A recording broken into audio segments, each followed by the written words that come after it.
Soho Art Gallery employee Elizabeth McGraw first sees Wall Street arbitrager John Gray in New York City at a Chinese grocer, and later at a street fair where she decides against buying an expensive scarf.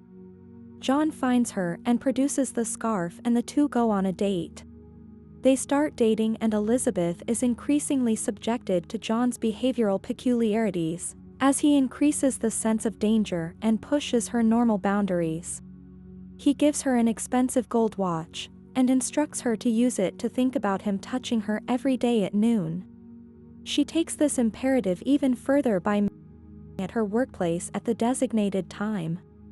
Elizabeth wants to include John in her life and have him meet her friends, but he makes it clear he only wishes to see her in the evenings and instructs her to see her friends in the daytime. Elizabeth is then left alone at his apartment in the evening. She examines his closet until she discovers a photograph of him with another woman, April Tover. John calls her and asks her if she went through his things, declaring that he will punish her. She admits that she has. When he returns home, he tells her to face the wall and receive a spanking. Elizabeth attempts to leave but finds the door locked. She shouts at him and he slaps her. She slaps him back. He then her. John begins to control all aspects of Elizabeth's life, such as picking out what she should wear and choosing what she will eat, brushing her hair and feeding her. Elizabeth becomes increasingly dependent on John for mental and emotional stability as she loses her sense of self. She follows him to work one day and brings him lunch. She mentions to him that she would like to be one of the guys. As a surprise, John contrives for her to cross-dress for a rendezvous at a bar. On leaving the establishment, two men hurl an insult when they mistake John and Elizabeth for a gay couple. The men chase them and a fight ensues. The two men begin assaulting John and drop a knife. Elizabeth picks up the knife and stabs one of the attackers in the buttocks, and both attackers flee. Elated from her triumph, Elizabeth exclaims she loves John. And she reveals a wet tank top, and the two have passionate sex at the site of the crime. Following this encounter, John begins to make the style relationship dynamic more obvious in public. During a visit to a bed store, he asks Elizabeth to for daddy in front of the saleswoman. Spread your legs for daddy. They visit a store for equestrian accessories, and John whips Elizabeth on the leg with a riding crop before telling the salesman, "I'll take this one." I'll take this one. At his apartment, John asks Elizabeth to crawl on the floor and pick up money as he throws it on the ground. Elizabeth reluctantly obliges before stopping and saying, "This is stupid, John."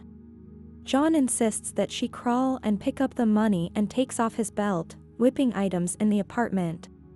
Elizabeth says, "John, don't play with me like that," but John continues to insist that she crawl. Elizabeth protests that it's only a game, before John unexpectedly begins whipping the ground directly next to Elizabeth, demanding that she crawl. Scared, she screams, "No! Don't touch me!" Don't touch me! If you have come this far in the video, please subscribe to this channel to never miss amazing content like this, and begins to cry. John continues to tell her to crawl and pick up the money, grabbing her. Elizabeth shouts, "I don't want to pick up the money." John continues to tell her to pick up the money. She eventually grabs the money around her, crying, before John declares, "Elizabeth, you love this game, don't you?" and sits beside her with grin on his face. Elizabeth says, "I hate it," and throws the money in his face. Elizabeth is shown as confident and sexy at home with John, but increasingly withdrawn at work and ruminates over her previous lover. She goes to the countryside to visit an artist named Farnsworth and secure an exhibit. Elizabeth is asked to meet John at a hotel room. There he phones her and asks her to wear what is in the drawers. She opens the drawer to discover a scarf to be used as a blindfold. Elizabeth removes her dress and waits for John. He arrives and says, "It was a simple thing that I asked you to do, now do it," referring to the blindfold. It was a simple thing I asked you to do. Now do it. Elizabeth reluctantly puts on the blindfold with his help. John touches her briefly before a woman enters the room speaking Spanish and starts Elizabeth as John observes them. Elizabeth shows signs of anxiety and the woman tries to reassure Elizabeth and removes her blindfold. John then takes the woman into the next room, in sight of Elizabeth, and begins to remove her. As he attempts to kiss her neck, Elizabeth violently intervenes and then flees the hotel, with John in pursuit. They run until they find themselves in an adult entertainment venue. Elizabeth enters a room where a group of men are watching a couple have found. Elizabeth, visibly upset, notices John watching her and she starts kissing the man next to her. John moves towards her and they embrace. During a successful opening night, Elizabeth's gallery exhibits Farnsworth's work. The humanity and reclusivity of Farnsworth is a clear contrast with the frenzy of the partying crowd. Farnsworth, clearly uncomfortable at the party, sees Elizabeth as she retreats to a corner in tears. Dependent on John for her emotional stability, Elizabeth phones him. She wears a large cuff-like, metal bracelet. The following morning, Elizabeth has spent the night at John's.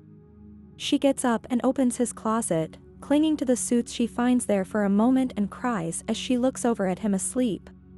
She begins to collect her things and John awakes.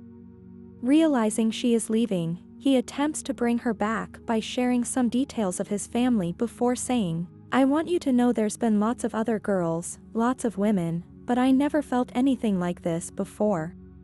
I want you to know something. I want you to know that there's been lots of other girls, there's been lots of women, but I never felt anything like this before. Elizabeth tells him that it is too late as she leaves the apartment. John begins a mental countdown from 50, hoping she will come back by the time he is finished. As in the beginning of the film, Elizabeth is shown walking among the crowd, although this time she is crying. I hope you enjoyed the video. Let us know in the comment section below which movie you want us to recap next. As always, until the next time.